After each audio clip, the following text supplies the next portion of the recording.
മുഖ്യമന്ത്രി പിണറായി വിജയൻ കഴിഞ്ഞ ദിവസം നടത്തിയ ഒരു പ്രസ്താവന വളരെ വാസ്തവമാണ്. അദ്ദേഹം പറഞ്ഞത് മറ്റൊന്നുമില്ല, ഒറ്റച്ചാട്ടത്തിന് BJP ആകാൻ കഴിവുള്ള പാർട്ടിയാണ്, പ്രസ്ഥാനമാണ് കോൺഗ്രസ്. തൃശൂർ മറ്റത്തൂര് എടുത്തു പറഞ്ഞാൽ പുതുക്കാട് നിയോജക മണ്ഡലത്തിൽ, അതായത് ജോസഫ് ടാജറ്റ് എന്ന് പറഞ്ഞ DCC പ്രസിഡന്റിന്റെ മണ്ഡലമായ പുതുക്കാട്, അദ്ദേഹം MLA അല്ല, മത്സരിക്കാൻ ആഗ്രഹിക്കുന്നത്, പുതുക്കാട് ഉള്ള മറ്റത്തൂർ പഞ്ചായത്തിൽ നടന്ന ഈ വലിയ ഒരു കൂറുമാറ്റം, അതിനെ കുറിച്ചാണ് മുഖ്യമന്ത്രി പിണറായി വിജയൻ പറഞ്ഞത് ഒറ്റച്ചാട്ടത്തിന് BJP ആണ്. ഇന്ന് കാണുന്ന സതീശൻ നാളെ കാണുന്ന സുരേന്ദ്രനാകും, ഇന്ന് കാണുന്ന മുരളീധരൻ നാളെ K മുരളീധരൻ, നാളെ V മുരളീധരനാകും, ഇന്ന് കാണുന്ന K സുധാകരൻ നാളത്തെ വേറെ ഏതെങ്കിലും BJP നേതാവിനെ പോലെ ആയിത്തീരും. അതിനകത്ത് ഒരു തർക്കവുമില്ല.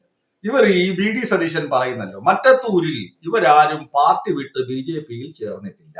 VD സതീശന്റെ വാദമാണ്. ഇവരെല്ലാരും ഇപ്പോഴും കോൺഗ്രസ്സാണ്. പിന്നെ അവരെ സസ്പെൻഡ് ചെയ്തില്ലേ VD സതീശ എന്ന് ചോദിച്ചാൽ അതിന് ഉത്തരമില്ല. ഇവരെയൊക്കെ അല്ലേ നിങ്ങൾ സസ്പെൻഡ് ചെയ്തത്? ഇനി മറ്റത്തൂരിലെ സീറ്റ് ഘടന ഒന്ന് ചിന്തിക്കണം. ആകെ അംഗങ്ങളുടെ എണ്ണം 24ആണ്. അതിൽ 10 വാർഡുകളിൽ ഇടതുമുന്നണി വിജയിച്ചു വന്നു. 10 സീറ്റ് ഇടതുമുന്നണിക്ക്, 8 സീറ്റ് കോൺഗ്രസിന് ലഭിച്ചു, UDF-ന് ലഭിച്ചു, 4 സീറ്റ് BJP നേതൃത്വം നൽകുന്ന ദേശീയ ജനാധിപത്യ സഖ്യത്തിന് ലഭിച്ചു. പിന്നെ 2 വിമതരാണ്. ഈ 2 വിമതരും കോൺഗ്രസിന്റെ വിമതരാണ്. അപ്പോ കോൺഗ്രസിന്റെ വിമതയായി മത്സരിക്കുമ്പോൾ അവർക്ക് ടെസി ജോസ് എന്ന് പറയുന്ന സ്ത്രീക്ക് വിലക്ക് ഏർപ്പെടുത്തുകയും അവരെ പാർട്ടി സസ്പെൻഡ് ചെയ്യുകയും ചെയ്തു. വിമതയായി മത്സരിച്ചു, അവര് ജയിച്ചു വന്നപ്പോ അവരെ എന്താക്കി, പാർട്ടിയിൽ അവരെ വീണ്ടും തിരിച്ചെടുത്തു കോൺഗ്രസ്സുകാർ. എന്നിട്ട് കോൺഗ്രസ് പാർട്ടി വേറൊരു പ്രസിഡന്റ് സ്ഥാനാർത്ഥിയെ നിശ്ചയിച്ചു. അപ്പോ ഈ ജയിച്ചു വന്ന ആളുകൾ പറഞ്ഞു അത് ശരിയാകില്ല, ഈ ടെസി ഇവനെ തന്നെ പ്രസിഡന്റ് ആക്കണം. അങ്ങനെ ടെസി ജോസിനെ പ്രസിഡന്റ് ആക്കാൻ വേണ്ടി കോൺഗ്രസ്സുകാർ എന്ത് ചെയ്തു, കോൺഗ്രസ് സ്ഥാനാർത്ഥിക്ക് വോട്ട് ചെയ്യാതെ BJP പിന്തുണ നേടി ടെസിയെ പ്രസിഡന്റ് ആക്കി. വൈസ് പ്രസിഡന്റ് സ്ഥാനാർത്ഥിയായി കൈപ്പത്തി ചിഹ്നത്തിൽ മത്സരിച്ച, കോൺഗ്രസിൽ കൈപ്പത്തി ചിഹ്നത്തിൽ മത്സരിച്ച PV നൂർജഹാൻ, കൈപ്പത്തി ചിഹ്നത്തിലായിരുന്നു അവർ മത്സരിച്ച് ജയിച്ചത്. അവർ വൈസ് പ്രസിഡന്റായി മത്സരിക്കുകയും BJP-ക്കാർ അവർക്ക് വോട്ട് ചെയ്യുകയും ചെയ്തു. ഇതാണ് മറ്റത്തൂരിൽ നടന്നത്. അപ്പോ VD സതീശൻ പറഞ്ഞു, ഈ 8 പേരും കൂറുമാറിയ 8 പേരെയും പാർട്ടി സസ്പെൻഡ് ചെയ്തു. അപ്പൊ ചുരുക്കത്തിൽ അവർക്ക് പാർട്ടി കോൺഗ്രസുമായി ബന്ധമില്ല.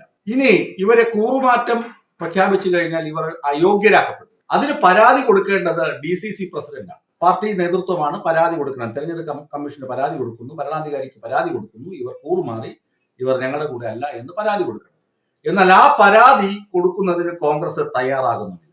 മറ്റത്തൂരിൽ പാർട്ടി കൂറുമാറി BJP-ക്കൊപ്പം ചേർന്ന് വിമതയായി മത്സരിച്ച നേതാവിനെ പഞ്ചായത്ത് പ്രസിഡന്റാക്കി, കൈപ്പത്തി ചിഹ്നത്തിൽ മത്സരിച്ച മറ്റൊരു ആളിനെ BJP-യുടെ വോട്ട് വാങ്ങി വൈസ് പ്രസിഡന്റ് ആക്കി. ഇത്രയുമൊക്കെ ചെയ്ത ആളുകളെ സസ്പെൻഡ് ചെയ്തു. ഒരാളെ സസ്പെൻഷനിൽ നിന്നും തിരിച്ചെടുത്തു, പ്രസിഡന്റായ ആളെ.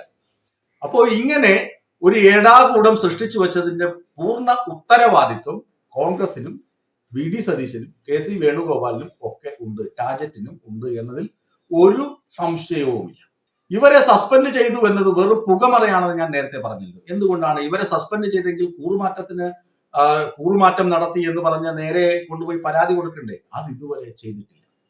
എന്നിട്ടാണ് ഇങ്ങനെ സ്വന്തം കണ്ണിൽ വലിയൊരു മരക്കഷണം എടുത്തു വെച്ചിട്ടാണ് VD സതീശനൊക്കെ മുഖ്യമന്ത്രിയെയും നാഴികയ്ക്ക് 40 വട്ടം CPM-കാരെയും പഴി പറയുന്നതും മോശക്കാരാണെന്ന് ചിത്രീകരിക്കുന്നത്. അതുകൊണ്ടാണ് മുഖ്യമന്ത്രി പറഞ്ഞത് ഒറ്റച്ചാട്ടത്തിന് ഇവർ കോൺഗ്രസ് ആകും. ഇതുപോലെ ഭരണം പിടിച്ച സ്ഥലങ്ങളുണ്ട്. അരുണാചൽ പ്രദേശ് 2016 അരുണാചൽ പ്രദേശിൽ എന്താണ് നടന്നത്? 44 പേർ കോൺഗ്രസിന്റെ ചിഹ്നത്തിൽ മത്സരിച്ച് ജയിച്ചു. അതിൽ 43 പേരും ഒരു രാത്രി ഇരുട്ടി വെളുക്കുന്നതിന് മുൻപേ BJP സഖ്യത്തിൽ പോയി, മുഖ്യമന്ത്രി കാൻഡിഡേറ്റ് ഉൾപ്പെടെ 43 പേര് 2016 അരുണാചൽ പ്രദേശിൽ.